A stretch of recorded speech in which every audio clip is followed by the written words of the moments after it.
Hey guys, oh my god guys, we have done it. We have hit 2,000 subscribers. At the point of this filming is actually 2020, so thank you guys so much. I started doing these travel adventures as I've been hit with a lot of health issues due to having an autoimmune disease. I vowed that the moment I was able to be active, I would travel as much as humanly possible and take as many people as I can on the journey. I did know at that time that this would start a massive passion and addiction to travel, and though I've always loved it, it has snowballed since then. I know that so many of you are unable to travel, but I hope in coming along with me you can experience traveling in these videos at least to some degree. I'm so grateful for each and every one of you, and I want to thank you from the bottom of my heart for everything, for all your support and your encouragement, and for keeping me sane on this crazy YouTube journey. I hope I can inspire you to travel where you can, and for those of you struggling in whatever way you are, be kind to yourself, you're not alone, and remember the smallest change starts with a step. So hello, this is part 2 now.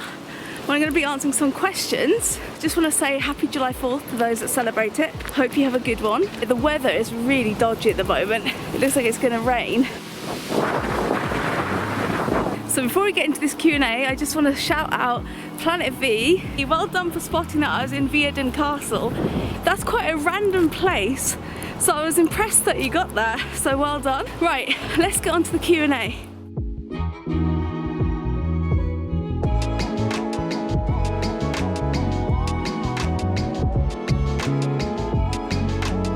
So Rachel and Andy ask, guys, this was so incredibly inspiring. You've been to so many beautiful places and met so many people and critters.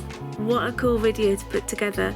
Do you have a favourite place to visit? So though I love exploring as much as possible, I also love some downtime from all the adventures and going to a place where I can feel completely relaxed and calm. And the place I go to do that and to switch off is the New Forest in Hampshire. Reason being really is that it's like so close to London. It's only an hour and a half from London. There's so much beautiful nature, fresh air, scenery, and me and Tig love to kayak there. So we've got an inflatable that just comes in the car with us. So it's a kind of a lovely place that we could go just to chill out and relax a little bit and just turn off, which we really need to do, especially living in London. Where we live is pretty crazy, so it's nice to actually just be able to just zone out for a little bit and get in that country vibe. So that would definitely be one of my favourite places to go, just to get some downtime. Thanks so much for your question, guys. Let's go on to the next question.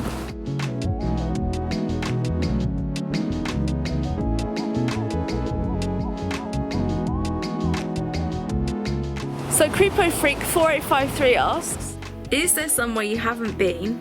You obviously have travelled all over the world and seen so much. God, it's pouring now. So yeah, there are so many places I'd love to visit. Asia, Africa, South America, North America, Australia, New Zealand. Like, there's so many places. So I really can't pinpoint a place, but any of those like I'd really love to go to, and I really hope to get to travel to at some point soon. The other part of the question is there a particular place or places that are your favourites?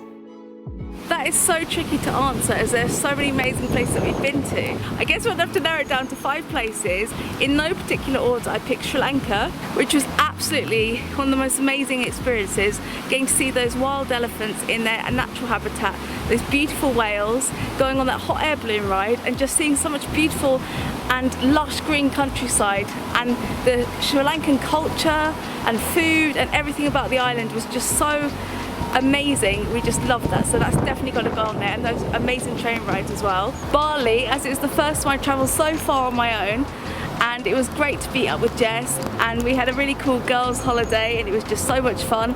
I kind of rediscovered myself a lot, and I learnt a lot about myself on that trip. So that is a trip that'll always be really special to me, is my time in Bali. Such a beautiful country and amazing scenery. My India 2017 trip, but in particular Jaipur and Goa. I felt like we were really experiencing India in its raw form, and it was so beautiful there in Jaipur, so much culture, so bright, so colourful, so much tradition there, and it just really felt like we were actually in India, because we'd started off in Delhi and then we went to Agra, and that feels very touristy, whereas Jaipur, it really doesn't, so that was really cool. And Goa was amazing because that was such a contrast. That's a very much more kind of a Christian part of the country, and it was just very relaxed, very much about the beaches, chilling, relaxing, and I just loved it. The people people were so friendly. I mean, in India everyone's really friendly, but it felt just that time everything was perfect.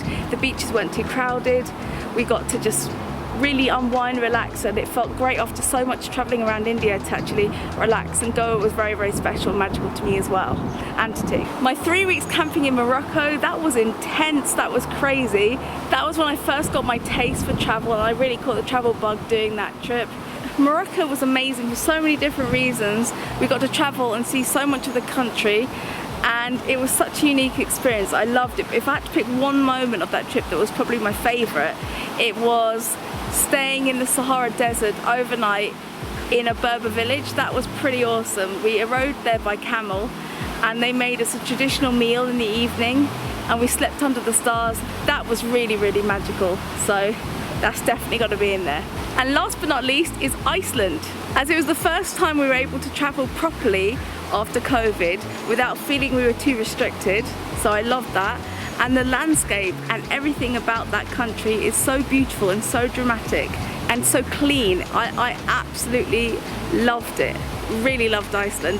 The amazing kind of volcanic landscapes and the beautiful Icelandic horses and the waterfalls.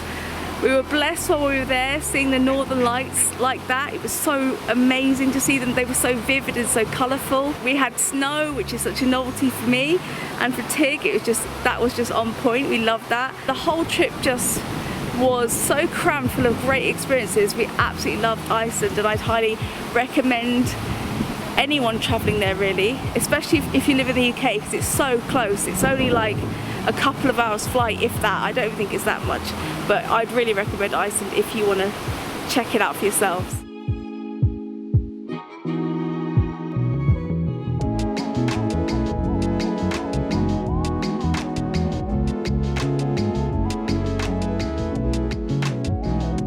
If I hadn't stopped to look at those swans, I'd have been shat on by a bird. That was a near miss. Exhibit A. Oh my god. So Super Mario Galaxy Bro asks, how do you budget both time and money for your trips? And do you use a travel agent to help you plan them? So that is a great question. So in regards to making time for our travels, we kind of try and extend our weekends so we don't have to take as much time off, which we especially do for places like Europe where it's so close by anyway, so it's a lot easier to do. For bigger trips like Sri Lanka, India and Egypt, we booked a couple of weeks off in the later part of the year and went then, and just tried to cram as much as we could into that space of time. If I'm completely honest, we can't really afford the adventures that we go on, and we're in quite a bit of debt. And we already had debt from my medical bills back when I hurt my spine, and that cost a lot of money to try and get me back on track. We spent ages not travelling and trying to be sensible, but equally weren't any better off for it. So the experience makes it worth the financial cost, if you know what I mean. And yeah, we get into debt, and afterwards we're kind of stressed and thinking, how are we going to eat and all this other stuff, but it is worth it, I think, in the long run. And I'm hoping if this can turn around and become a job, amazing. If not, then you know what, it's going to be some great experiences that I can remember for the rest of my life. If we waited until we could afford to do it, we'd never do it at all. But on the brighter side, there are things that we can do to kind of help us. We don't spend money on clothes. We buy clothes maybe twice a year. We cut our own hair. We meet up with friends maybe only once or twice a month. We do as many free things as we possibly can. We look for cheap flights whenever we can, and sometimes base our trip based on the cheapest deal that we can find. We try not to spend too much money on hotels and things like that, as really a lot of them are overpriced. If you think about it, it's just a base for exploring that part of the world that you're visiting. So the most important thing when you travel really is the location, and after that you kind of like, if you can get a really nice place, awesome, but if you can't, well, it doesn't really matter too much because you're there to explore really. That's kind of what we do a little bit, and try and find cheap flights and anything that we can to make it a little bit cheaper for ourselves. I hope that answers your question a little bit. Do we use a travel agent? So funnily enough, the first trip we did to Morocco, we did use a travel agent. And though the experience was amazing and we got to see so many cool places and travel so much of the country, it was ridiculously overpriced for what it was. And you didn't have the freedom. You know, when we were going around doing this tour with everybody, it was great, but there might be places that we spent more time in that we would like to have spent less time in, and places that we spent less time in that we'd like to spend more time in. So I thought, you know what, I can do this myself. So after that I started planning my own trips, organising everything from accommodation to transport, even sometimes some places to eat. Like, I prefer to kind of decide on the fly when I'm there, but I always find there's no harm in having a few places starred that might have a particularly amazing view or something like that. And other things like I have to research into is my medication, to figure out what medicines are okay to take where, and if I need a doctor's note or things like that to take with me, as well as my drone, the laws around drone flying where I go. And even though it's quite a lot of work to do, it's amazing once you're there. You can really reap the rewards of doing your research before you go. So I definitely recommend it when you're traveling to do that.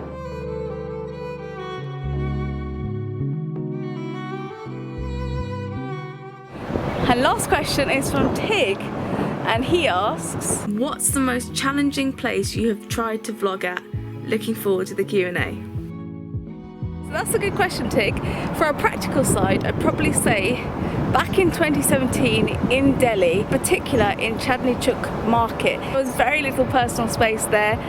I struggled to take my camera out, it was really crowded, and it was the first one being in anywhere like that with a camera, so I was a little bit nervous. So I found that quite challenging. But on a more of an emotional and personal level, I think probably Auschwitz was the most challenging for me mentally, because I felt guilty. I felt really uncomfortable filming in this place where so many people had lost their lives. And I wanted to maintain a level of respect for the people that have died. But also I felt like in sharing it, I'm keeping their memory alive as well. But it was a little bit of a battle, I felt like, between being respectful and also sharing the experience, because I wanted to be able to do both, and I found that quite challenging to do because it is such a historical place and such a devastating place.